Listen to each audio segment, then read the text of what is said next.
And welcome, Hoosier fans, to this week's edition of Assembly Call Radio, where each week we discuss the most interesting topics in the world of Indiana basketball. This is our 173rd edition of Assembly Call Radio, and it is our 627th episode overall of the Assembly Call, recorded on the evening of Thursday, June 11th, 2020. I am your host, Jerod Morris. And let's begin this edition of the Assembly Call how we begin every edition of the Assembly Call, and that is with our Hoosier Proud Banner Moment. And Indiana is the national champion. When it comes down, Indiana will be champion. Smart takes the shot. The Hoosiers have won the national championship.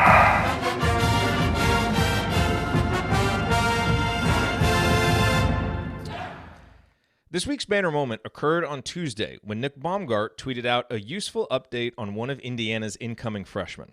Baumgart tweeted, quote, "IU freshman Trey Galloway is on campus and tells me his, quote, wrist is doing great." That's a quote from Galloway.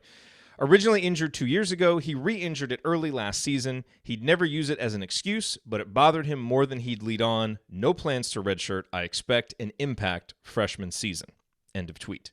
Now, there's a lot going on here. First, it's no surprise that there are no plans to redshirt Galloway, especially with Justin Smith gone. Trey's size, toughness, versatility, and defensive maturity will make him an interesting chess piece for Archie Miller to deploy depending on matchups. But more importantly, the update on Trey's wrist is very important. Perhaps the biggest swing skill of all of Indiana's incoming recruits is Trey Galloway's ability to shoot.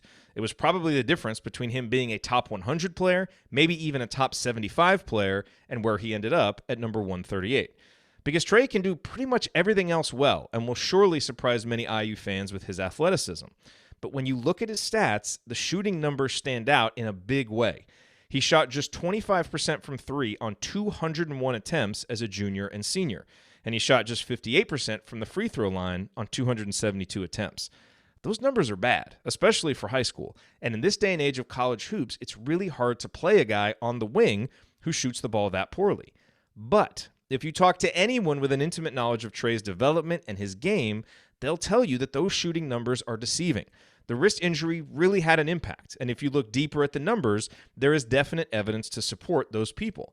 As a freshman and sophomore, prior to the wrist injury, Trey shot 36.6% from three on 194 attempts, and he shot 71% from the free throw line on 190 attempts. Now that's more like it. So what do you think is more likely? That a hardworking coach's son who improved each season in almost every statistical category all of a sudden went from being good to being bad at the most important skill in the game? Or that the hardworking coach's son's shooting struggles really were affected by the wrist injury, and if healthy, he'll at least be a passable shooter as early as next season? I'd be betting my money on the latter and hoping that the wrist issue won't be one that nags him as a Hoosier. And if Trey Galloway is at least passable as a shooter, then I echo how Nick Baumgart ended his tweet. Trey will be impacting winning as soon as next season and certainly beyond. All right, now let me introduce my esteemed co-host for this week's show. To my left. You'll have fun. Fun. The Hoosiers make the tourney again. Fun. The Hoosiers make the tourney again. Fun. The Hoosiers make the tourney again. Fun. San Diego chicken. Andy, what is your bottoms line on the last week in IU basketball? Well, I mean, I don't know that you need to tell people that it's really hard to play a guy on the wing who doesn't shoot the three well that are listening to this podcast. But that's neither here nor there. Just thought I'd state the obvious. Okay, well, from a non-basketball perspective, liked seeing a lot of the shots from the protests that took place in Bloomington. I think it was last Friday. Just was awesome to see the city come together. Talked about how some of the businesses were really supportive around there. Saw Tom Allen, the football team, get involved. That was obviously good to see. From a basketball perspective, I'm kind of catching up on some of these other podcasts and got to listen to the Hoosier Hysterics interview with Mike Roberts and really enjoyed that. So I'm sure Coach is maybe listening to I it have right a now mad again. crush on Coach Roberts. And so, no, just excited to have him with the program and good to hear these guys' thoughts. I've not listened to the Bruiser Flint one yet, but really enjoyed the Mike Roberts one. And, hearing his excitement for the team and everything that's going on with the program makes you excited and hopeful for things to get back up and running. All right, and to my right, no, it is not Ryan Phillips or the coach, Brian Tonsoni. They each have the week off, but here with us, that's right, ladies and gentlemen, from Crimson Cast, it is Scott Caulfield. Coverdale's like a real early James Harden. Yes, he is. Scott, what is on your mind this week as it relates to IU basketball? I mean, that's the greatest comp from 2002 IU basketball out there. First off, I'm sorry. I know. Please do. I stand by it. I'll gladly talk to anybody. I feel bad for people who are like, oh, the Crimson Cast music. I can't wait to hear Galen. Like, oh, bummer. So the NBA announced that they are going to have the bubble tournament in Orlando. I'll ask you guys, if the Big Ten was going to come back and finish the Big Ten tournament, where do you think they should play their bubble tournament? I mean, my vote would be the Hyper, like the old school 6-court Hyper. But unfortunately, knowing the Big Ten, they probably do it in New York to get the Rutgers crowd there or something like that. But where would you play the Big Ten bubble tournament? I mean, you play it in Indianapolis, and you don't even think twice about it. That's the best place. You figure out how to make it work in Indianapolis. It's the best place for an amateur sporting event. It's the best place for a Big Ten event. Final answer. I agree. Andy? Yeah, I mean, Indianapolis for selfish reasons. Now, you said the Hyper. I thought maybe you're trying to think of some kind of multi-court facility that we could I mean, the Hyper would be awesome just to see Big Ten teams play in that kind of situation. There's a lot there's a lot of cool high school gyms in Indiana that you could do it at if you weren't going to have fans in it. I mean, you'd have not that some of the high school gyms in Indiana aren't big enough to hold a fair number, but there's some cool historical places that you could try to do it in that regard as well. Yeah, I mean, you could play it in the gym they filmed Hoosiers at. Like, you can rent that place out. Like, that would be great. Yeah. Anyway, that's what I'm thinking about. Is I wish we could finish the Big Ten tournament that we started. The only problem with Indianapolis is that's where the COVID, that's kind of there's a bad memory of it happening there, and so like I said, the Big Ten would probably do it in Madison Square Garden for Fred doing the Big Hoiberg's Ten New Jersey. Hoiberg's if we're picking up where the tournament left off, Hoiberg has already been eliminated, so he wouldn't be back looking like. Yes. Anyway. Oh boy. Oh, happy memories, that Big Ten tournament. Happy memories. I mean, at least Indiana played well, so it is at least happy memories of one time that we played well in the Big Ten tournament. So we'll, I guess, take that and move on. All right, here's what we're going to talk about this week. We've got a few Hoosier headlines, including an interesting new name on the recruiting radar that we'll talk about. Then it's time for our Rob Phinisee player preview, and then we will get to your questions as we always do in our third segment. All of that coming this week on Assembly Call Radio. Before we get to all of that, a few quick announcements. Please continue to support our friends over at Home Field Apparel. Go to homefieldapparel.com. You can use the promo code Assembly20 at any time to get 20% off. I know those guys, if you follow them on Twitter, they have lots of deals that come up. They'll have 25% flash sales, 30% flash sales sometimes. But that trusty promo code Assembly20 lets them know that we sent you there. And we actually get a little cut of that too, so that is helpful. But yeah, that'll always get you 20% off no matter what. And Scott is wearing one of their shirts right now, I see. Scott has the Watford for the win shirt on, one of the two Watford shirts that they have. Andy's wearing the Script Indiana t-shirt. I just have my old boring, Indiana. I know. I should have worn my Home Field Apparel. I didn't get the memo. But, that leads us right into our IU headlines, Scott, because going on right now, concurrently with the live broadcast of our show, is the Big Ten Network broadcast of The Big Moment, which is a new show that they're doing, I guess, getting the backstory on lots of big moments in Big Ten history. And I don't know if this is the debut of that show, but it is the Christian Watford episode. So talking about the shot, I know Christian and Verdell Jones are interviewed. So if you're here watching live and you're just finding out about that and you want to pop off and go watch that, we will not take it seriously. Scott, now that he just found out about it, may leave right now. We're not sure.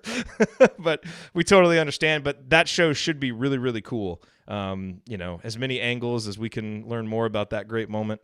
That'll be fun. So that's certainly something to watch or catch up on. Do you guys have any thoughts on that? Scott, obviously you're hearing about it for the first time, but pretty cool idea, I think, by the Big Ten Network. I love it. I mean, I got to say, I think the Big Ten, the Big Ten Network has done a great job. Like, the journey for basketball, the journey for football have been really great series. And so I'm excited for that. They've done some really good stuff. So honestly, when you said that I hadn't heard it, I'm excited to watch that. Yeah. Yeah, I finally had a chance over the weekend to catch up and watch the soccer one that they did on Jerry Yeagley. I think Worth the Wait it was called. It was really, really good as well. So forward to seeing the Watford one as well. Yeah, and they showed Not Pictured about Bill Torfey, which was great to see. So who wasn't pictured that was in the night earlier tonight. I think that was on. Yeah, that whole story. So Lots of good stuff going on BTN. It was actually an Indiana takeover today, so pretty cool there. But I want to talk with you guys about this because I thought this was the most interesting headline. This is really one of the first weeks that we haven't had, I mean, correct me if I'm wrong, but no real big news about, when teams are coming back and that kind of stuff. Like we kind of found out some stuff last week and we're kind of just now waiting to see if we hit all those dates and what the pro leagues end up doing. But the big piece of news that hit my radar, and this came from Corey Evans, who writes for Rivals, who covers recruiting for Rivals, and did a good episode of Podcast on the Brink. I wasn't on it this week, but he talked with Alex Bozich. But there's a guy from Illinois. His name is Brandon Lieb, and he is currently not ranked. He was originally in the class of 2021, but he's a 7-foot big man. He's on track to classify in 2020. And I will say, I think I saw this on Mike Schumann's site at first. And so I saw the name, so I just decided to pop over and look at some highlights of this guy. And this is before reading what Corey Evans had to say about him. And I was pretty impressed because sometimes you hear about these guys who are not ranked, these 7-footers, and we think of the whole parade of guys that Tom Crean brought in that, God love them. They just didn't have a whole bunch of skill that you could see even from when they were recruited that would translate to the major college level. But I watched this guy play, and I don't know exactly how great the competition was, but he does play on a good AAU team. But he was relatively mobile, had a good-looking shot, looked pretty good. And so when I went back and read what Corey Evans said about him, he said, I watched his highlights over the weekend. I have to say I was heavily impressed. He is not just some plodding big man that can't move or score outside of 5 feet from the basket. Sure, he is at his best near the goal and is a reliable drop-off scorer, weak-side putback finisher. However, he can convert over either shoulder in the post, runs the floor with a purpose, and can hit difficult pick and pop or trail jumpers to the perimeter. Andy, no word on what his turnaround jump shot looks like. But other than that, some good words from Corey Evans. And so the reason why this is interesting from an Indiana perspective is that, offers are flowing in for this guy. You had him from Bucknell and the Illinois States of the world, but now he's starting to get interest from Indiana and Iowa and Oklahoma and Penn State and Providence, Seton Hall, some bigger schools. And this is the kind of guy who might have blown up on the summer recruiting scene if you had it. That's one of the downsides of not having the summer recruiting is guys like this who are off the radar can't play enough to impress you. And so when you look at what Indiana has, where this year, you've got Joey Brunk, you've got Trace Jackson-Davis, and you've got Race Thompson. You're for sure going to lose Joey Brunk. You're probably going to lose Trace before next year. So you basically will enter next year with Race Thompson and Logan Duncombe, and then in 2023, you just have Logan Duncombe among guys on the roster right now. Getting a guy like this who might potentially come in and redshirt for a year instead of go to prep school, which is what he was thinking about doing, with 2 open scholarships is a pretty attractive thing for me.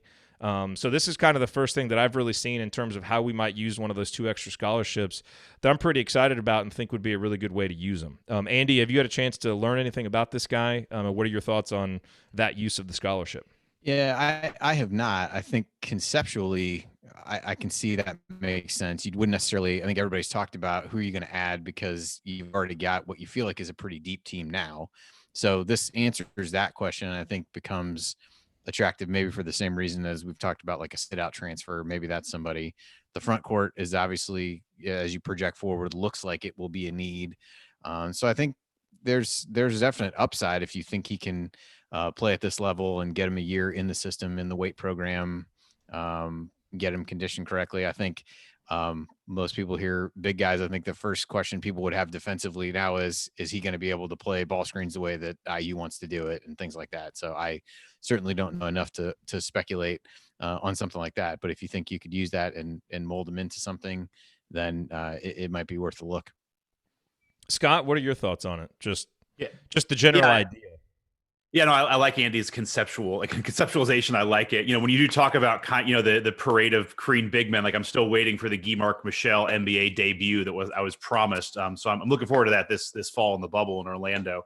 I mean, here's the thing: is when I look at Archie Miller, that on the court we can have some discussions, but I think I can agree, and a lot of other people should too. On the recruiting side, he's done everything that I want an IU coach to do. He's recruiting kids from the Midwest, kids from Indiana. We got 4, Mr. Basketballs in a row from the state of Indiana. He's recruiting from the area and then kind of going for 1 or 2 guys outside of it. So in this case, everything if this was under the Crean era, it's kind of like, okay, here we go again. Like, here's another 7-footer is going to be, next Shaq. Okay, roll your eyes. But in this case, I give Archie a lot of the benefit of the doubt. He's recruited a lot of very solid players. He's recruited well for what the program needs and what he's looking to do. And so, in this case, I'm definitely not the guy who's going to know and watch, tape on kids who are in high school and see that. I kind of wait for them to put on an IU jersey to start talking about them. That said, I give Archie a lot of leeway in this, is that I think he's going to bring in guys who can play his system and who can do what he wants to do. So to Andy's question, like, how's a guy like 7 foot going to play defense, play the pack line? Like, I think he could probably do it well, or else Archie wouldn't be recruiting him. Yeah. So, look, it's still really early, and we'll see if the interest picks up and all of that. But it is, to me, if you're going to, number one, Scott, I think that the point that you made is good. We can kind of trust Archie that he's not just going to he's not dying to fill these 2 scholarships. He's going to fill them with someone that really deserves them, that he really believes he can develop, or that could come in and help the team next season.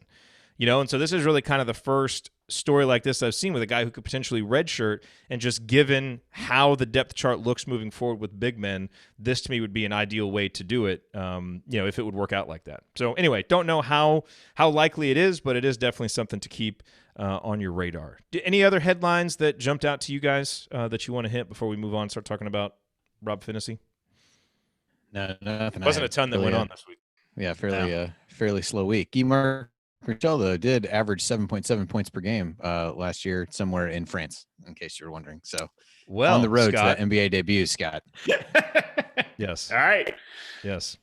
Okay, coming up, we are going to look ahead to Rob Phinisee's junior season. His first 2 seasons have been a mix of big shots and tantalizing promise with injuries and lapses of ineffectiveness. Will he be ready to lead consistently as an upperclassman? We're going to talk about that next. Stick with us.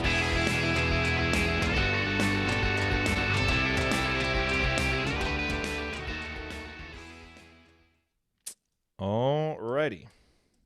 Well, hello there to everybody watching live. I must issue a very sincere apology to Megan. It is Torpy, not Torfy.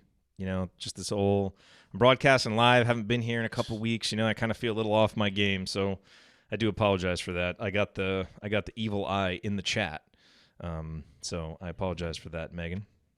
But it's nice to see so many people here, even with the big show going on Big Ten Network. So we appreciate that. We do. How are you guys doing? Scott, Andy? I'm doing well. Everything good? Yeah. Can't complain. Good. Good. Okay, so let's talk Rob. I'll do a little intro. Scott has some numbers. He has some research. He wouldn't even give me a heads up on it. He wanted I have a comp. reactions to this. Oh yeah, he's got a player comp. Even better. Not James Harden. Not James Harden. I could just be a one-trick pony. Just compare everyone to James Harden. To James Harden. That should be your thing. That's just somehow shoehorn a connection into James Harden. Yeah. Jerod, the 7-foot guy you're talking about from Iowa. James Harden comp, but this 7-foot guy you're talking about from Iowa. Like, I watched a little bit of tape. I mean, I'm thinking James Harden, like no beard and but yeah, I mean, I know he plays mostly in the just James Harden for everything. And the funny thing is, I really don't like watching James Harden play basketball. Yeah, but it can be a tough watch at times. Yeah, I mean, now you would take it just given the lack of other options. But yeah, generally speaking, I would agree with you. Yes. Okay, well, let's get ready here for segment number 2. My audio is it still not great, Jerod? You're choppy. Yeah. It's just at the line where it's passable and we don't need to say anything to you about it. But any worse, and we would have to do something about it. It's like that weird line. Sometimes it's easier if it's like that line where if Andy has one more drink, we're gonna have to say something, but we're not. Yeah, right. We're not going to right now. If you want to wait a minute, I can reboot the modem. That's really the only other thing that I can think to do. I don't know. I think it'll be okay for now. Okay. If it just gets bad, one of us will jump in and I'll send you a message in the chat. Yeah, just let me know, because everything I check with everybody else here, and nothing else is on the Wi-Fi except this. So yeah, it should be okay. Okay, all right. I picked the wrong day to lower my Wi-Fi speeds. Like the airplane thing. I picked the wrong week. It's like I picked the wrong week. Yeah. Okay. Quit smoking amphetamines. Yeah. All right. Here we go.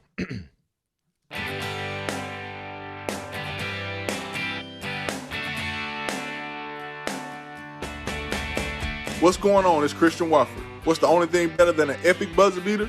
Celebrating it with friends afterwards. Join my guys Jerod, Andy, Ryan, and Coach on the Assembly Call after every IU game. Go Hoosiers. Thank you, Christian. Welcome back to the Assembly Call. You can find all of our content at our website, assemblycall.com. And if you ever want to join the chat mobbers during one of our unedited live broadcasts or watch those replays and see all of the between segment banter, then check out our YouTube channel, youtube.com/assemblycall. All right, I'm Jerod Morris. I'm here with Andy Bottoms and our special guest, Scott Caulfield from Crimson Cast. And it is time, gentlemen, as we continue our series of offseason player previews, looking at guys as they head into next season, it's time to talk about Rob Phinisee. And, just in terms of an overview, I think when you kind of look at the numbers for Rob and what he's done through his career, some of them are impressive. His assist rate has been pretty good. His steal rate is pretty good. When you really dig into the numbers at Synergy, as a catch and shoot guy, like he's really, really good. Like, in the excellent, like 90th percentile and higher. He's obviously a solid defender, really good at defending pick and rolls. But, I think it goes beyond the numbers with Rob and kind of our experience with Rob, because there are obviously the moments, the shot that he hit against Butler as a freshman, the way that he played those first 7-8 games where it was like, holy crap, this is the point guard of the future. This is a future all Big Ten player. And then the ups and downs after the injury, and everything that happened at the end of his freshman season. And then you come into the sophomore season and the hopes are really high, and then he gets injured before the season, and it really takes him a while to get going. And it felt like it was just kind of up and down all season until, toward the end of the year, he started to play a little bit better. The assist numbers were up. The steal numbers were up.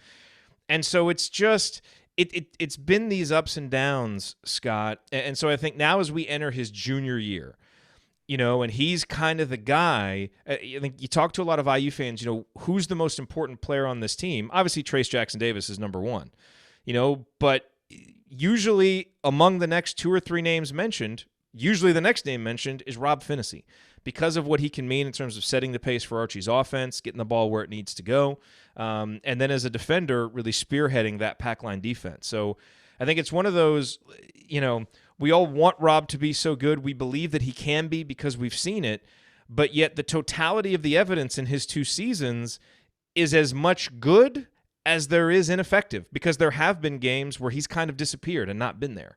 And it makes him a really intriguing and even confusing guy to project forward for this season, because I think he's got all the tools to be an all Big Ten level point guard, but yet until we see it consistently on a night in, night out basis, it's kind of tough to believe it yet. So where do you stand on Rob in terms of your confidence level as him being the guy now as an upperclassman to lead this team to where it needs to go?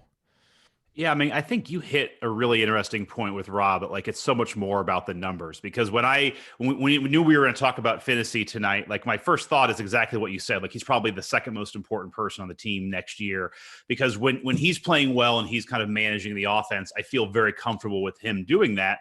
But then I started looking at the numbers, and the numbers kind of hit me in the face that, he took, he was 21% of all possessions last season. He had his hand on, which is third most on the team. He's right tied with Jackson Davis. Devontae Green had 27%. Shocker there.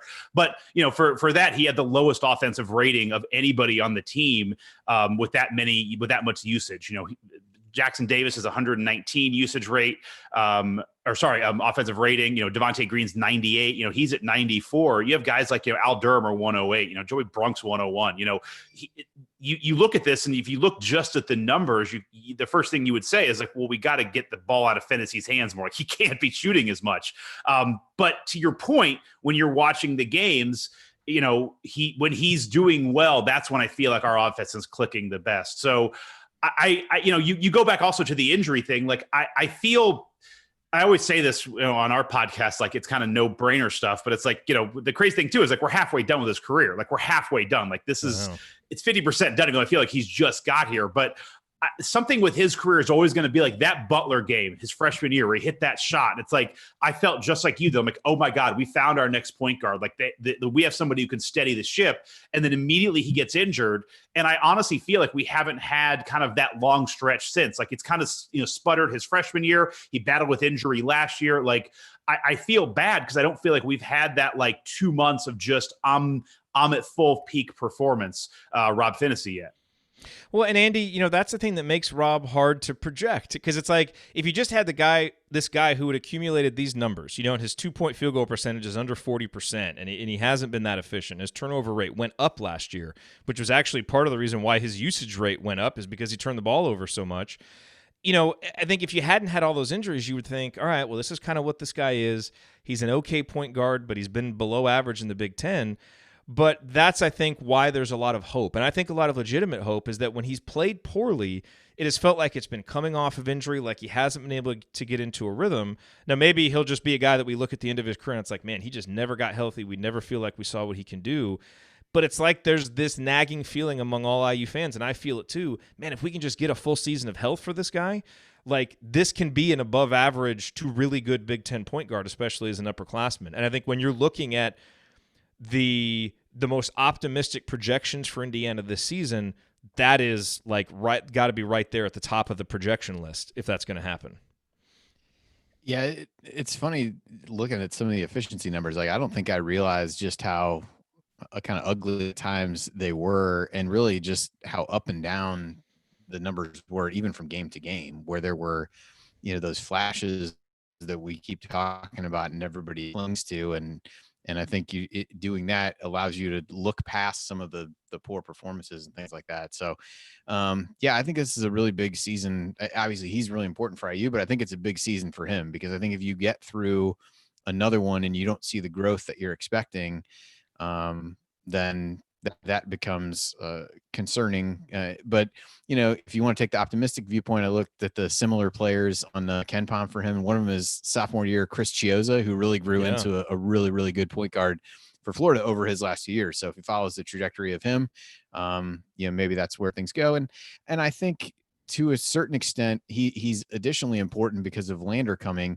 And I know there's some questions about how much those two might play together and things like that. But I also think that Rob playing well allows Lander to do what he does best, but also get eased in a little bit. And so I think Rob being able to be healthy at the beginning of the season and kind of build some confidence becomes really important, because that always felt like the struggle last year, when just every time you felt like he was turning a corner from a health perspective, there'd be some minor setback. And that really seemed to kind of mess with his confidence, versus you throw in that Ohio State game. He got off to a really good start in that game, and that just kind of propelled both him and everybody through the rest of it. So if he can find ways to do that, then I think it's positive. But a lot on him, even as a junior, somewhat similar to a lot was really on him. He was a big factor in how IU was going to be last year as well. So kind of another season of the same in that regard. Yeah, and look, it's hard to be a point guard at the college level. And that was the thing about looking at those KenPom, player comps, is a lot of those guys who maybe kind of struggled as, freshmen and sophomores, most of those guys that he was comped to turned out to be pretty good players as upperclassmen. Like you mentioned Chiozza, there were other guys in there. But to me, and Coach mentioned in the chat, that, who knows how much he was even able to practice with some of those injuries. And that's fair, and so to me, kind of the three things that I think about for Rob for this year are health, rhythm, and role. Because if he's healthy, number one, that's just you're going to get the full guy, and, maybe a little bit less willing to shy away from content and just feeling better about himself. If he can practice and play the full allotment of minutes, he can get into a rhythm. Because I think one thing we've learned about Rob over 2 seasons is he's a guy who, when he gets into a good rhythm, especially early into the game, he really seems to kind of lock in. And sometimes when he struggles early and it just doesn't kind of seem like he's got it, he struggles to get going a little bit. And so that rhythm will be important. And then I think role. I think he's got to be the guy, Scott, that you put the ball in his hands and you trust that he's going to go run the team. But the ironic thing is, the thing he has done the best over 2 years is catch and shoot 3-pointers. And he's not going to get those as much if he's constantly got to be the point guard with the ball in his hands. So he's going to get some because you dump it into Trace, you dump it into Joey, and they find him. But if he can spend a little bit of time playing off ball because you have Christian Lander coming in and pushing the pace, and those guys can play together, and he can step out on the wing, and have Lander create open shots for him, now I think you might find a nice balance where he can be your creator and be your main quarterback on offense, but still have some possessions where he can do the thing that he's the most comfortable doing, which is take those catch and shoot threes. And so I think if he's healthy, he'll get into a rhythm. And if you have that role where he can kind of do both things that you're asking him to do offensively, now you can unlock him offensively. And obviously from a defensive perspective, we know how important he can be there. So, look, I still cling to, to really optimistic feelings about him. I think he's still going to be a really good player as an upperclassman. There's just that wariness from seeing 2 full seasons of inconsistency on the court, which are difficult to shake. Even if you put it into the perspective of all the injuries, it's hard to shake what your eyes have seen, but I still feel like there's a really, really good path for him to have a good season as an upperclassman. Now, I know you took a look at this and you actually have an interesting player comp that you want to bring up. And Ryan's not here, so we can feel free to do player comps without being criticized. So yeah, well, yeah. Eat on that, Ryan. I would say this too. I mean, I don't on the surface, I feel like he's done well for 3-point shooting, but the numbers just don't bear it out. I mean, when I think of Jordan Hulls is a great 3-point shooter, never shot under 40% in his career at IU for a season. No, very specifically on catch and shoot threes. That's what I'm saying. Correct. Like it's a very specific thing he's been good at. Yeah. And that's the thing again too. Like Andy said, as I started digging into this, I was really surprised at just how bad the numbers look for him. Like just if you looked at just the statistical numbers, you'd be like, wow, why is this guy getting 20% of possessions? Like he shouldn't get any of it. So, but I was trying to find the comp of who's the IU point guard that you can comp Phinisee to try to kind of get some growth out of. And it's also kind of just a sad, we haven't had a great lot of point guards lately. Yogi Ferrell's numbers were really good. Yogi does not comp with Rob very well at all. Eric Gordon is also an outlier out there. So the two that I looked at, which kind of surprised me too, Armand Bassett, you go back to him, but that's honestly, where I thought you were going to go with it. Honestly, his numbers, Bassett had better numbers. This is where you got to start talking about the feel and how the teams ran. We're two totally different teams, like that 07-08 IU team and this team now. So it's a harder comp. But honestly, you go back and look at Bassett's numbers, his offensive rating is better. He's taking about the same number of possessions. He's got a much better 3-point shooting percentage, much better 2-point shooting percentage, much better assist to turnover ratio. So I went a little deeper. I looked at Tom Coverdale, who still comps at James Harden, so can't use him. But I landed on, this may not be the best comp ever, but Robert Vaden. And you look at Vaden's numbers, and Vaden was maybe more of a shooting guard than a point guard. But his numbers were right in that, 20% usage rate and offensive rating right around 96 and 101. He's shooting, 37, 38% from 3, 38 and then 46% from 2 his freshman sophomore year. For him, if you use that as it's a tough comp because he went to UAB for the last 2 years. And so you have a transfer year in there. But if you look at him, his numbers kind of flatlined right after his sophomore year. But again, I think this is also personal. What one kid does is not what someone else does. The way that Victor Oladipo worked is not the way someone else is going to work. And so, I'm also going to take the optimistic point because I've been here the last 2 years. I've seen him play. And when he is good, Phinisee is really, really good. And I also think a lot of his numbers, he takes a lot of drives to the basket. If he could just finish a majority of layups that he wasn't hitting, that he wasn't finishing, I think those helps his numbers as well. And so I'm optimistic that he could definitely step it up. I kind of feel like the last 2 years, his numbers are lower than what he actually provided the team on the court. Yeah. Vaden obviously was much more of a swing man than Rob, so that also makes that comp a little bit difficult. But, numbers wise, there's some similarities there. Andy, the other thing I wonder with Rob is, offensive efficiency numbers don't happen in a vacuum. And he hasn't exactly played on the most efficient offenses. And so a guy like Al Durham is able to have more efficient offensive numbers because he's using less possessions. He's really getting the ball in positions more to succeed, whereas Rob is kind of getting the ball and having to make things happen sometimes. And so, I think you have to put that number in perspective. And if the offense improves to the point that we think it will this year, Justin Smith, for all the things he brought, didn't bring a lot of floor spacing. There should be more floor spacing this year. And you've got a guy like Trace who's a year older. Everybody's got a little bit more continuity. There's some real offensive firepower coming in with the recruiting class, if Jerome Hunter's ready to step up, this has a chance to be a much better offense. And if it is, and if things are a little bit more wide open, for a guy like Rob who does have some wiggle and does have an instinct to get to the basket, that may open some things up more for him and help him play a little bit more the way he's comfortable. So when you talk about getting into a rhythm, it can be hard sometimes if your offense is a grind constantly and you're the point guard to constantly kind of be the one that's having to lead that grind. And I think we all feel like the offense is going to function a lot better and just make more sense this year. And I think it'll make Rob's numbers look better, whether he's playing better or not. But I think for a guy who really seems to like to get into a rhythm, I think that could have a real important impact for him. Yeah, I think that's kind of a rising tide lifts all boats scenario a little bit there. With if you believe that the offense can have better spacing, can be a little bit more fluid, can potentially get more up tempo, then I don't think it's that hard to see him benefiting from that scenario. I think the other thing he potentially benefits from is during times when Lander can be out there as the playmaker, as you mentioned, Rob, as a spot up shooter. As somebody who can do some damage there, that gives him a little bit of a break from handling the ball. So I think even having somebody else who may, push him for minutes or share, playing time with him from the point guard position may be a good thing for him in the long run as well, even though he's probably from a defensive standpoint, a guy who'd be out there at crunch time and some of those kinds of things. So I do think if the offense looks like we all kind of hope that it will and improves in the ways that it becomes likely to project that it will, with Justin being out and maybe being able to, you guys have talked a couple weeks ago about the options and what that might mean.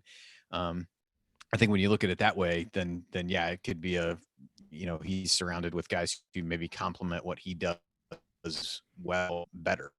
Yeah. And look, and Indiana, Scott, just doesn't really have another option here. And this is why I think Rob gets talked about as the second most important player on the team. Again, Trace is number one. He's the sun around which, the whole thing orbits. But, you look at other guys, like, okay, if Jerome Hunter doesn't come through, all right, you play some more 3-guard lineups. Maybe one of the freshmen needs to step up. You've got some ways around that.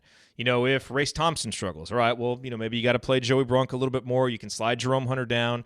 If Al Durham struggles, all right, well, you've got, Anthony Leal. You've got some other guys you can bring in.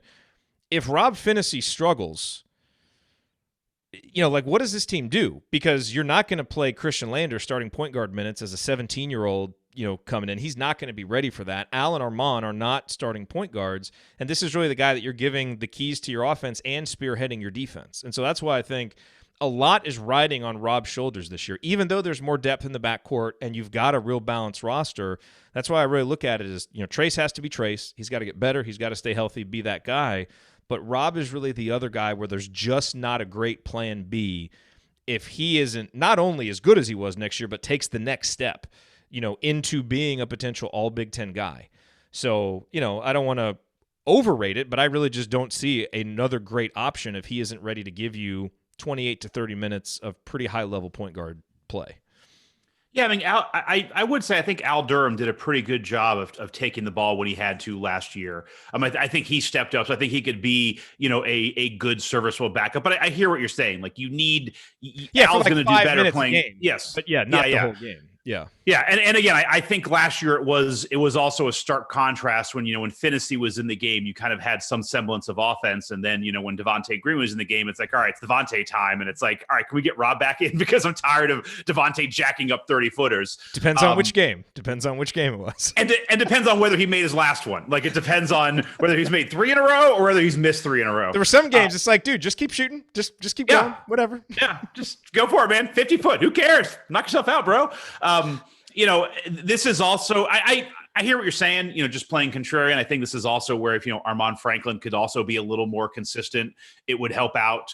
But I agree with you. And that's why, again, I go back to when you initially asked the question, my first thought was like, well, he's probably the second most important player. And even though the numbers don't bear it out, I still think that's there because in the end, someone's got to get the ball to Trace Jackson Davis in a good spot, and it's going to be Rob Phinisee more than likely.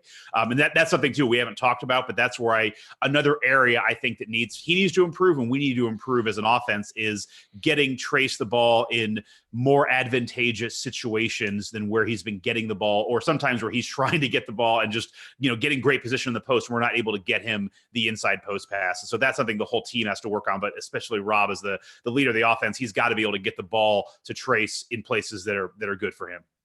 And he's got to push the pace. I mean, we talk a lot, and we talk about how Archie's constantly waving his arm to move faster. And Andy, Rob has not been a guy through 2 seasons that has been real comfortable. It's felt like pushing the pace. He's done it at times, and he's looked okay at times. The numbers aren't very good, and I don't think the eye test has been great. So I think that's really the next step for him. One of the next steps offensively is to get more comfortable. And in games where he does kind of get into that rhythm, he's good at it. But to really consistently be a guy who can push the pace, I think we all think that's what Christian Lander is going to bring. He's quick and aggressive.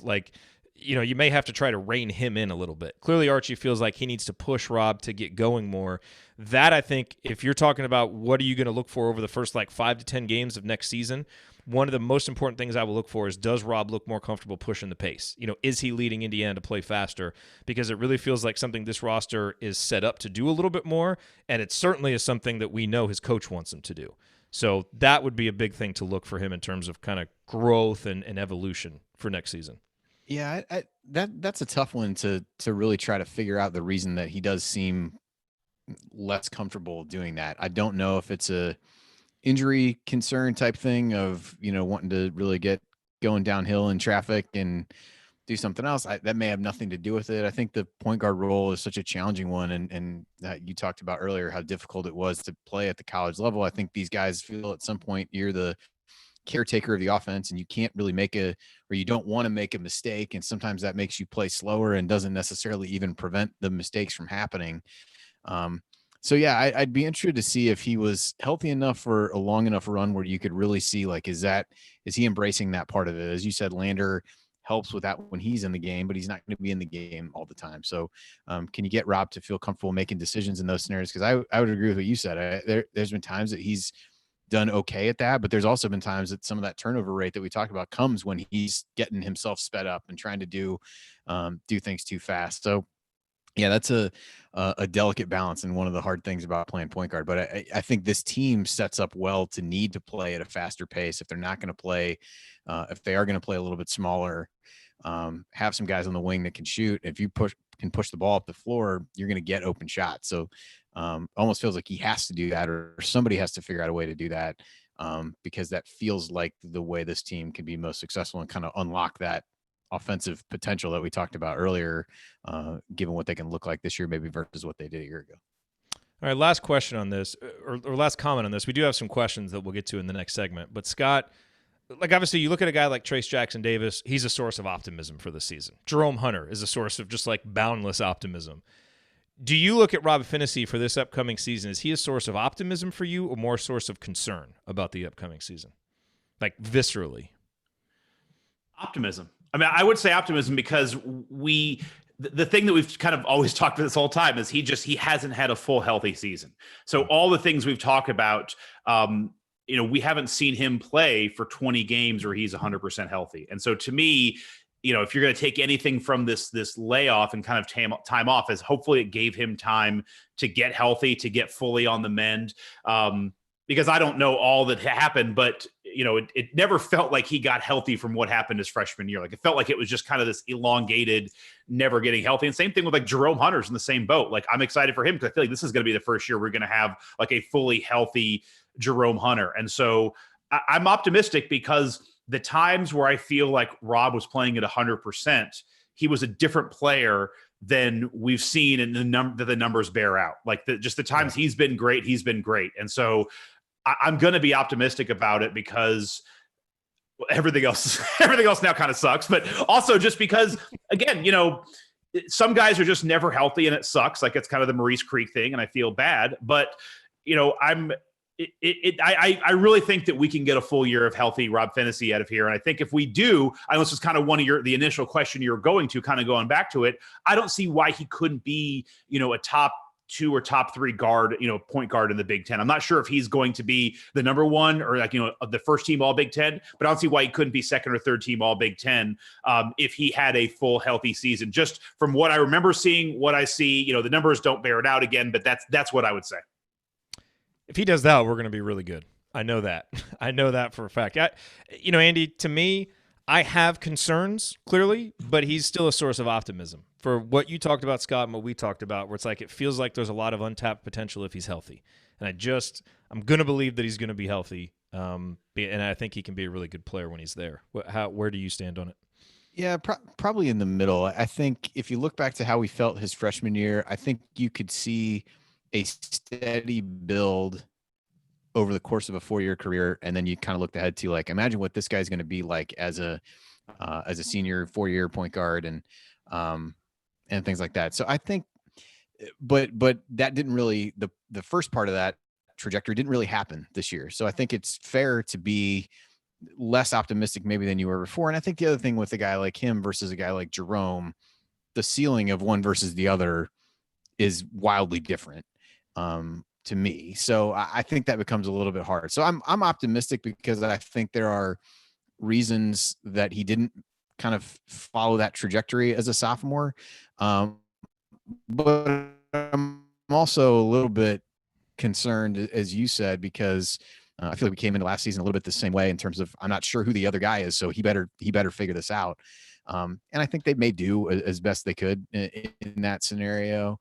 But yeah, so I'm a little bit in the middle. You can still see the same guy that you were excited about as a freshman, but you also didn't see the growth. So I think it's fair to temper your optimism a little bit as you go forward to that. Not that he can't grow from a sophomore to a junior, but maybe he's not what you thought he would have been as a junior if he'd continued on the trajectory that you would have mapped out for him as a freshman. That's fair. I mean, either way, it's definitely a prove it season for Rob. He is absolutely essential for this team reaching their potential, and hopefully he does, because if he does and if Trey stays healthy, then you've got a lot of pieces to fit around those guys that can make this a really, really good team, and I think that's why we're all really excited for the upcoming season. All right, coming up in our third segment, we are going to answer your questions. We've got a couple good ones about Rob Phinisee, so of course we'll hit those, and then we'll get to whatever else we have time for, including a fun one about IU alumni that Scott is over there furiously scribbling notes about. So stick with us here on the Assembly Call.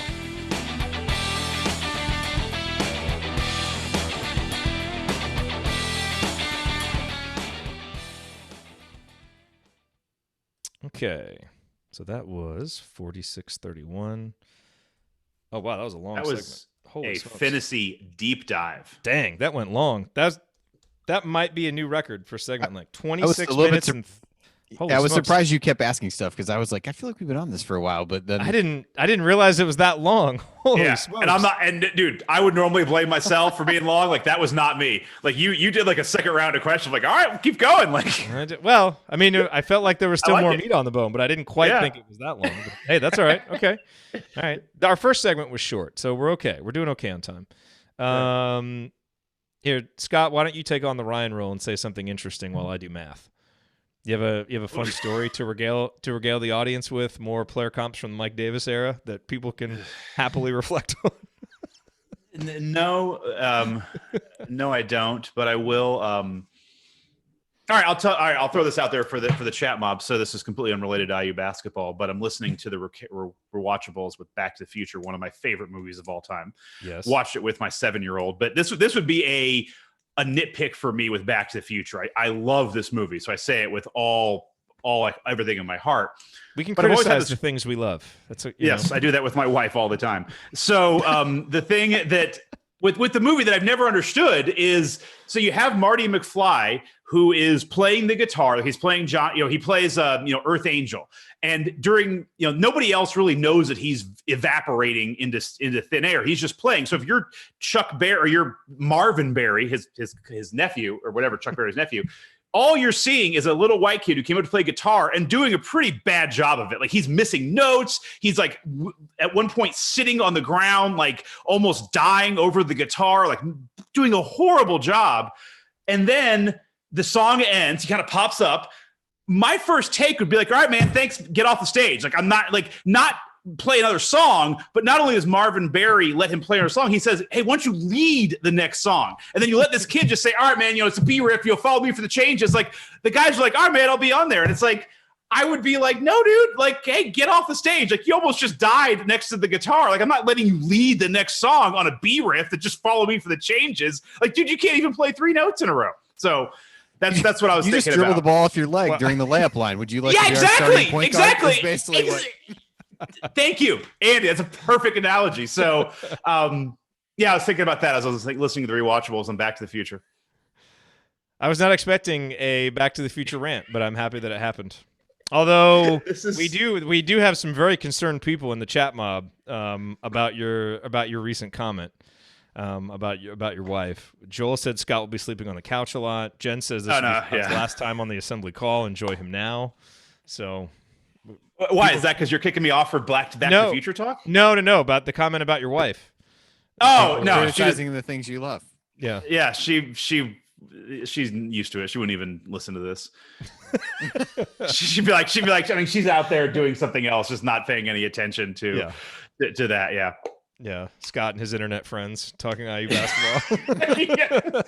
Like seriously, it's May, it's June. What do you guys have to talk about? She's like, so I have a break for you for a whole hour. Is that what we're saying here? Yeah. Maybe that's her take on it. Yeah. Do whatever you want. Yeah, you can talk about whatever you want. I do not care at all. So that problem. The other problem too is when he has to hit 55 miles an hour when he hits the string to have the lightning come down, and then 88. So if you're doing 80. Thank you. My God, 88. Yeah, wow, 88 miles an hour. You're doing that like you're not going to feather the gas when you hit 88. Like you are on it, and you're probably going to hit 95 or so. The amount of space between where he hits the chord and the movie theater that he runs into is like maybe 250 yards, maybe 300 yards. So you're telling me that like if I'm driving that, and by the way, if I miss this, I'm stuck in 1955 forever. I'm flooring the gas until I know I'm in 1985. But I'm going to be able to now on a DeLorean, like a POS car, hit the brakes, and it's going to have the stopping power to stop me from dying. On like that thing is crumpling up. You are getting sheet metal in the face. You are dying in a theater with the DeLorean in 1985. Wow. Well, I'm just glad it worked out for Marty the way it did. Let's just put it that way. Do you have time to do your math? There you go. This is I've at least covered for you. Coach said too much math. Yeah. Okay. No, that was good though. I love that movie. By the way, love that movie. Those movies are great. We do need to do a series on basketball movies and do some rewatchables. Oh my God! Hoosiers, I mean, obviously Hoosiers, Blue Chips. I mean, what else? I mean, we should do a Breaking Away. I know Galen just did a Breaking Away one on Crimson Cast, so I will plug that. I've not listened to it yet. I've listened to half of it so far. That's a great movie. Having grown up in Bloomington, watching Breaking Away is fantastic. Just seeing like that's the Bloomington I moved into when I moved in as a kid. Okay, so we've got about 5:45 for this segment. Scott, you need to leave soon, right? Don't you need to pop off at some point? I can punt it. I'm good.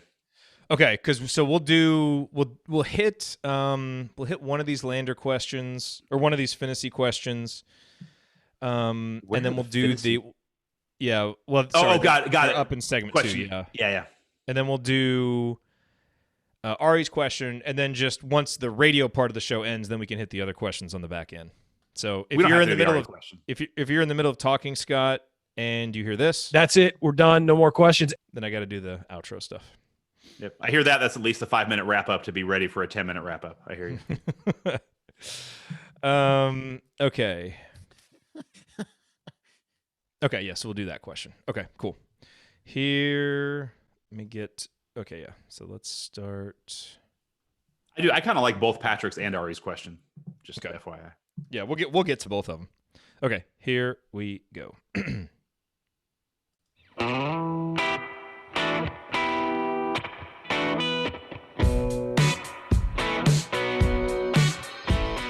Ethan Happ, and I never listen to the assembly call, especially the episodes that Ryan is on. Thank you, Ethan. Thanks for tuning in tonight since Ryan's not here. Welcome back to the Assembly Call. I am Jerod Morris. I'm here with Scott Caulfield from Crimson Cast and Andy Bottoms. Remember that you need to be subscribed to our email newsletter. We send out a weekly IU News Roundup even during the offseason, and after every game, we send out a detailed post-game analysis whenever the games pick up again. Just text IU to 66866 or go to assemblycall.com. That's IU to 66866 or go to assemblycall.com. All right. Time for the mailbag, gents. These questions were submitted via our private IU basketball discussion community at assemblycall.com/community. We got a few on Rob Phinisee, so let's try and hit at least one of these from Anthony.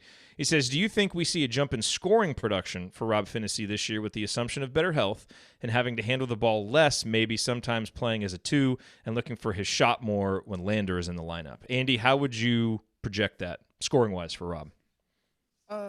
He averaged what, like 8 or 7.6 last year, something like that.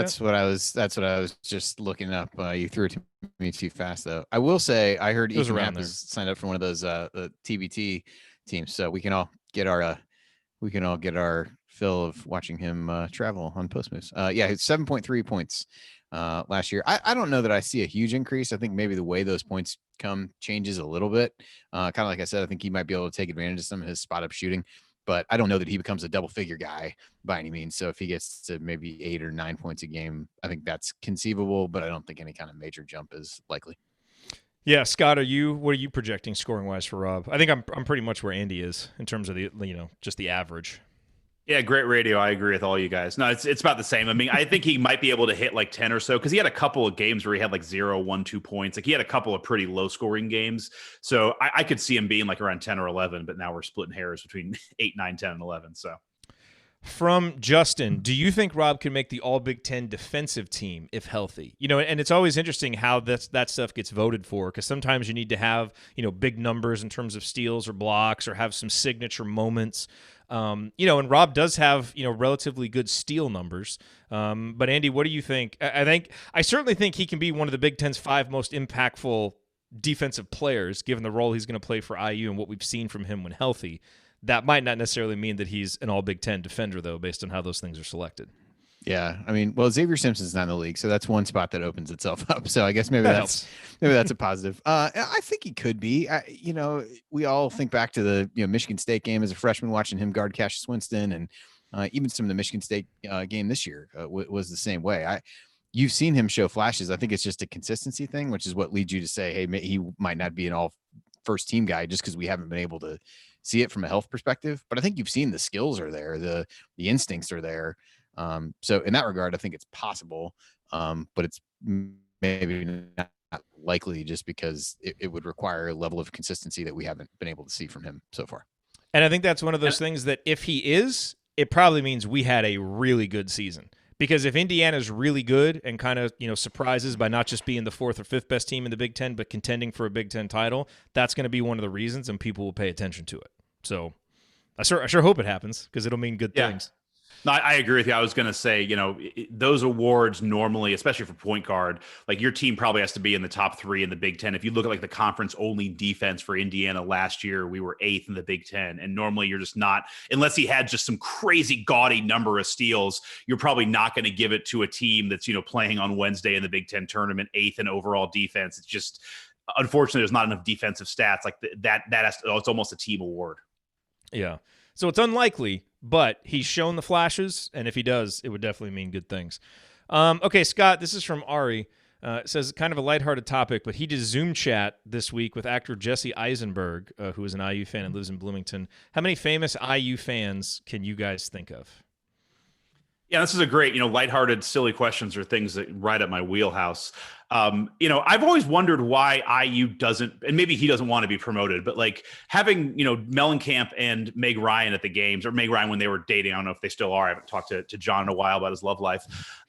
We saw him at a game last year. She was not the person with him. I know. I think they're done. R.I.P. Megan. But Mellencamp is like, he's such a perfect, like he is so on IU brand. Like he's so, small town Midwest, Jack and Diane. Like I've always been surprised they haven't promoted that more. He's sitting right there on the court.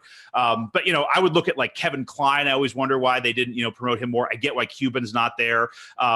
Jamie from Mythbusters, I like, but I would also too, I've often wondered why we don't seem to promote Isaiah Thomas more. Like, it's just, we have a lot of guys coming back, but like, I never felt like there was a super tight connection between like Jordan and UNC is really tight, but I never feel like you have a ton of like IU and Isaiah connections out there.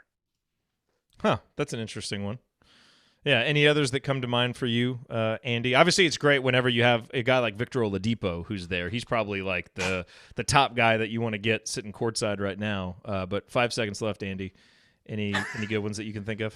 No, I also did look to self-edit myself. Xavier Simpson did not make first team All Big Ten last year, so there is not a spot open due to him. So well, there we go. I'll do that instead because I would not be good at the famous alumni stuff.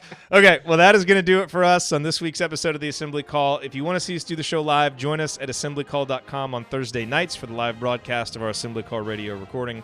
And don't forget to go to assemblycall.com or text IU to 66866 to join our free email newsletter. Special thank you to Bob Thompson for producing a lot of the music that you hear on the show.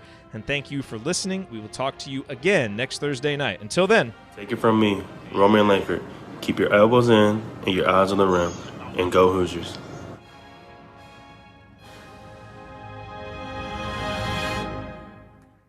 Thank everybody for coming out. All right, I got to get out of here, folks. Thank you. I don't like carrots. All right. Good stuff. So let's, do you guys have a few minutes to hit the rest of these questions? I do. Yes. Okay. I got to say, for those who are still listening, one of my favorite parts of the Crimson Cast takeover of Assembly Call Radio was Jerod doing the outros for Galen and just the rhythm of speaking being so different, and Galen just kind of going so long, and then like the song just ending and him still talking was fantastic. Yeah. I know he's just so like laid back and, properly enunciating every word and doing those annoying Galen things that he does, Oh gosh, that guy. Okay. There was another question from Anthony. So regarding Christian Lander and Rob Phinisee, he echoed something that we said. At times last year, Rob struggled to push the pace up the floor as Archie wants. Do you think Lander will take more of the point guard role when both players are on the floor, since he seems to be more natural at pushing the pace? Andy, how do you think that'll play out? I would say yes, because I think it plays to his strengths, gives Rob a little bit of a break, and also plays to one of Rob's strengths with the spot up shooting.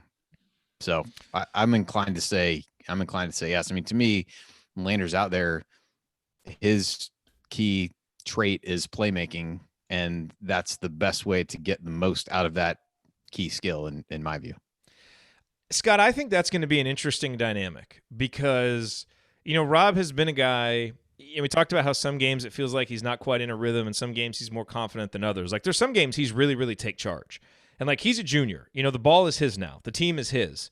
And so, you wonder if he's going to feel that ownership of it, especially when they're on the court at the same time. And you got this young whippersnapper freshman who's 17, but, a jitterbug, a lightning bolt with the ball, has always been used to having it in his hands, is really aggressive.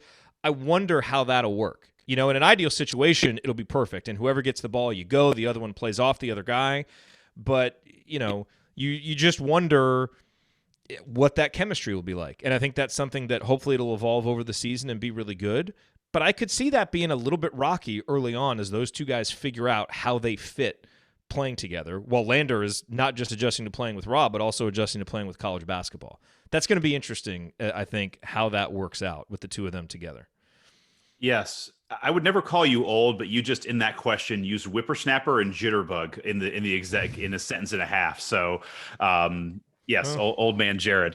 No, I agree. I mean, I think this is something we also do in the summer, and I'm as guilty of as anybody else. Is like we just start plugging in freshmen. It's like, oh, well, Lander's going to take over the offense, and he's at least good for 12 points, and 5 rebounds, and he's going to be a great, point guard. It's like the kid's a freshman. The kid's, and you brought it to it. He's 17. Like it's very unusual for someone to come in like, Trace Jackson Davis or Romeo Langford.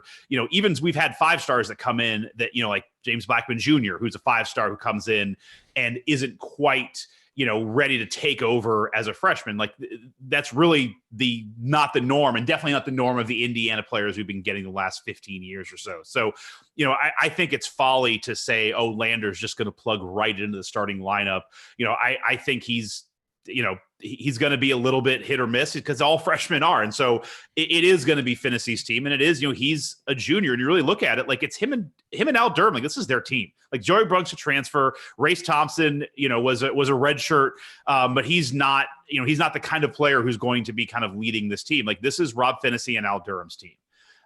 So, he should be running the offense. He should kind of have a steady hand. And really, in my mind, one of the two of them should kind of be, quote unquote, running the offense basically 95% of the game. And so I don't think it's going to be that big of an issue because, I think Lander will fit in there. And if Lander is just an absolute stud and ready to play 35 minutes a game in college, we'll find a place for him and that'll be all right. But this is still, you look at it, this is Rob and Al's team. Yeah. I don't go ahead, Jerod. No, Andy, go. Yeah. I definitely don't see, again, I think if Lander ends up playing 30 plus minutes a game, it's because one of two things has happened. Either Rob is not playing well or Lander is out of sight. So like out of sight. Good. Yeah. And so, out of sight. Now I'm saying like old saying. So we're just, keep like really groovy, like far out. Yeah. Yeah. So I think you've got to. I blame Scott for bringing up Back to the Future. He primed us to use these words. It's your fault. Yeah. Yep. But so part of my hypnotic act. He's playing. But I think in general, I wouldn't anticipate that. We talked about what a challenge it is transitioning to playing point guard at that level, let alone when you should be a senior in high school. So I think Rob playing well becomes important early because it allows them to ease Lander in. If he doesn't play well, then maybe you're more apt to, give Lander a few minutes and see if you can get him up to speed and unlock what he can be as you go. So I think it's just another layer of how important Rob ends up being. Yeah, I think when they're on the court together, definitely in transition, it's going to be whoever gets it go. I think just as we've talked about how Rob is a really good catch and shoot guy, Lander's a good shooter too. So they can both play off each other. I would think that, even when they're on the court together, especially early, it will default to Rob because it's his team, it's his ball, and I think Archie will be more comfortable with that. And then I think you'll probably see them run some sets for Lander, some stuff that he's good at, get him in a position that he's successful. Archie is still the Archie that we've seen at least through 3 years is a real control freak offensively. He just is. Now, part of that is probably because he hasn't had guys that he trusts to run the offense, and Rob now may be entering kind of this first time where he's had a guy for a few years, he's an upperclassman, maybe he takes the reins off a little bit, but I have a hard time believing that he'll do that with Lander, and that may help Lander some, put him in a position, or Lander could bristle against it. We'll see. But that would kind of be what I think. It's going to be interesting because I think when you start putting together, like, what's the ideal lineup for Indiana, those are two of your 5 most talented players. So you're going to want to get them on the court together if you can. So hopefully they can play well because I think Indiana's going to need them on the court together a lot this season. Patrick. Okay, I'd love to hear a discussion on how the assumed lack of fans in the stands would impact quality and competitiveness of gameplay. It's hard to visualize how games can be competitive without fans in the stands, kind of like my work presentations are flat because they're on Zoom versus in front of a group of people. God, that is so true, and I've heard a lot of athletes like kind of wondering about that, and I think it'll be especially pronounced in a game like football, which is so emotional anyway, and physical. And you get there's so much adrenaline there. Not that there isn't in a game like basketball, but football is kind of that next level. But I think especially college basketball, where so much in the Big Ten especially is determined by who's at home and who's on the road, and a lot of that is just the fans and the comfort level. I think it's going to make a big difference depending on how many fans there are in the stands. But I think it'll be an adjustment, and probably after about a month, I think the players will adapt to it.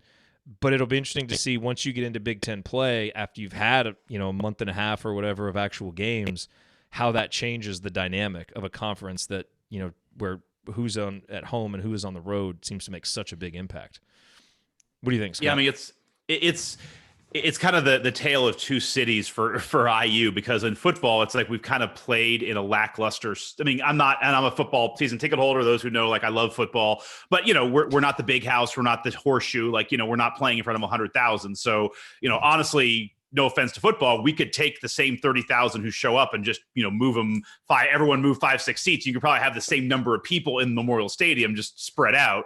But basketball, that is a real benefit that IU has, is playing in Assembly Hall. You see it in the record. It just, we're better at Assembly Hall.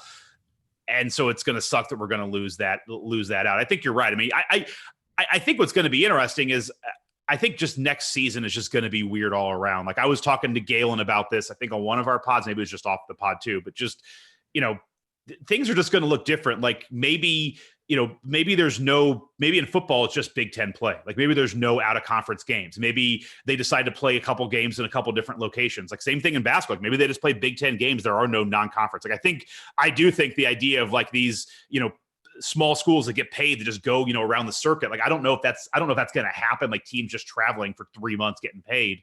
So I think there's going to be a lot of weird things for next year. And I think, unfortunately, it might be a neutral / positive for us in football and probably a negative for us, in basketball.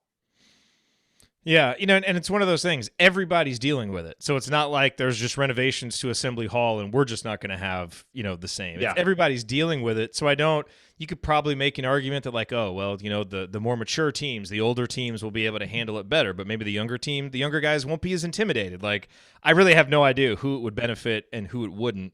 But it would seem like the teams that typically have the most pronounced home court advantage might be at a slight disadvantage without the fans there. Now, home court advantage is more than just the fans. It's also, your comfort level at your own gym and, different things like that. But it's really difficult for me to assess where the advantages would go, but it'll definitely be strange.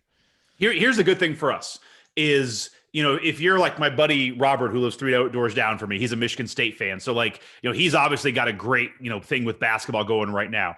Let's just say they win the national title next year. Or like, let's just say there was a tournament this year. Or I'm sorry. Like whoever wins the NBA title this year, you're going to have that weird, like, well, it's a bubble tournament. Like, it's going to be a weird asterisk. And if you're Michigan State, it's like, you don't want to win an asterisk title. We're in a great spot, honestly, in football and basketball. Because if we let's say somehow we win the Big Ten in football, like people could talk about asterisks all day long and be like, I don't care. Like, F you, I'm done. Like, fine, asterisk, give me 30 asterisks. Like, I don't care. And honestly, I'm kind of in the same way with basketball. Like, if we win the Big Ten in basketball, we make it to like the Final Four. It's like, oh, that was the COVID year. It's like, I don't care. Like, do not care. I'll take a Big Ten title. Like, if this happened in 1993, you'd be a little bit more like, oh man, like it sucks. Like the Cheney team didn't get a chance to, go for it that way. But, oh, you're playing music under me. Well, you start talking about the 90. You start talking about the 93. Oh, sorry. I know. Sorry. But, so I think that's where we're in a great spot, is that no matter what happens, if we are successful, you can slap all the asterisks on it you want. It's like, fine, I'll take a COVID Big Ten title in football and basketball. I can't imagine on this college basketball season there will be an asterisk. I mean, everybody's going to play on whatever the rules are. It's going to be the same for everybody. If we get to a tournament, I can't imagine there would be an asterisk because it doesn't seem like there's going to be any benefit to anybody else. Like the NBA season is different because they played half the season. Now they're finishing it. I can't see an asterisk for basketball unless they end up having to do something really weird. Like play NCAA tournament games at home arenas or something like that. But they wouldn't do that because that would be like, I don't know. Anyway, I struggle to see how there'd be an asterisk on a season that's beginning now where everybody's under the same rules. Besides, the Big Ten hasn't won a championship in like 3 decades. So to your point, we'll take an asterisk title. We don't care. So, well, I'll take an IU title. I'm not ready to start handing out, Michigan State. Like, I care more about IU winning a title than the Big Ten winning a title. No, but that's what I mean. Any team in the Big Ten, I think, would be like fine. Oh yeah, agreed. Yeah, except for Northwestern, because they can't even win. Yeah, Purdue can't even win asterisk titles, so they may as well just sit it out. That was the other Ari answer that I was going to have for his question. Is like, I wish we had somebody who is in NASA, like just an IU grad. I'm sure there is like an IU grad in NASA. Like, can we please just get them and just promote the living hell out of them and be like, yeah, like, maybe Neil Armstrong walked to the moon when he couldn't get there without Bob Schaefer. Like, Bob Schaefer's crunching those numbers, baby. 3 cheers for Bob Schaefer. We appreciate you, Bob. Bob Schaefer's the man. Okay, Patrick, when Archie was hired, he mentioned how much he admired the North Carolina program. For a North Carolina State grad to say that out loud was amazing. If you look at what Archie wants to do with pushing the ball, even on made shots, the amount of playing time he gives the bench, the focus on point guard play, it seems similar to what North Carolina does. Recruits like Trey Kaufman would fit perfectly at UNC. Do you agree with that observation, Andy? I don't agree with the observation that Trey Coffin would fit perfectly at UNC. Trey Coffin would fit perfectly at Indiana. He will be an awkward and incorrect fit anywhere else he may choose to go. That's my plug. Fair enough. Fair enough. I do think you see some of it. I think you even see a little bit of it just with the, kind of continued emphasis on playing, bigger lineups. So that's something North Carolina has done, even as college basketball has shifted away from that a little bit more. And some of it you could argue whether it's necessity or something else. So I never really thought of it that way, quite honestly, but it is an interesting theory, and you can see some of those parallels. But I don't know that if you think about some of the things they run with their secondary break and different things like that, like I don't think we've seen IU play at that kind of pacing necessarily, although maybe that's where he eventually wants to get, but we haven't seen it. Maybe it's building toward that, but I could see the point. I can see some of the parallels. I just don't know that we've quite moved the needle that far in that direction. I'm gonna have to get some more elite backcourt and wing talent to be able to play that way consistently. And as Brian says, does that mean our players don't have to go to class anymore? Clearly not, because our APR is going up. APR numbers are too high. Also, that's another. Yeah, that's right. Although perhaps Carolina's were relatively high as well, given that they were, Well, that's fair enough. Yes. Fair enough. Scott, do you have any thoughts on the Indiana North Carolina comparison? I mean, I wish we could be like North Carolina. Like it's it's funny as I used to do something on our webs back when Crimson Cast actually posted stuff on our website. But I used to do like an article every year, kind of breaking down the number, like the average number of Final Fours per year per program, and just how IU, like we just didn't stack, kind of being like the we're not elite kind of BS. But in breaking that down, like it's. To me, this comment is actually like it's less about. I get it. Like Archie went to North Carolina State, but to me, it's kind of like the Yankees in basketball or the Patriots lately in football. It's like you look at North Carolina in basketball, and it's insane what they've done on an incredibly consistent basis. Like even Kansas has had just some major flameouts in the tournament. Like even Duke has had years where they're just not Duke. For the most part, over the last 30, 40 years, UNC has just been an effing juggernaut every single year.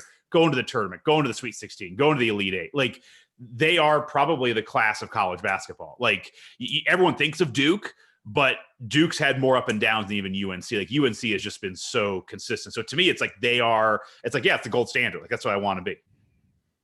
Ironic coming off one of UNC's worst seasons ever, but yes, prior to last season, that was all very true. After landing the top-rated recruit, and what are you gonna do? Yeah, well, they're outliers for everybody, but that's what made last season so crazy for them. All right, well, Scott, thanks for doing this. We always appreciate you coming on. Thanks for having me. Absolutely, no, it's fun to do. We like having you on here. Andy, thank you for being here too, and thanks to everybody who watched live. So we appreciate you guys being here. We'll be here every Thursday next week. I'm assuming that we'll do the Race Thompson player preview. We were just going to wait for Ryan to be there, since he's the president of the fan club and all. Figured he should be here for Race Thompson. So the next shows Ryan is on, we'll do Race Thompson, and we'll just keep going through the player previews and keeping you updated on whatever else happens in the world of college basketball. All right, everybody. Take care. See you all next week. Sounds good. Thanks, everybody. Thanks, Scott. See you. See you, Jerod. See you, Scott. Bye, guys. See you guys. Thanks, guys.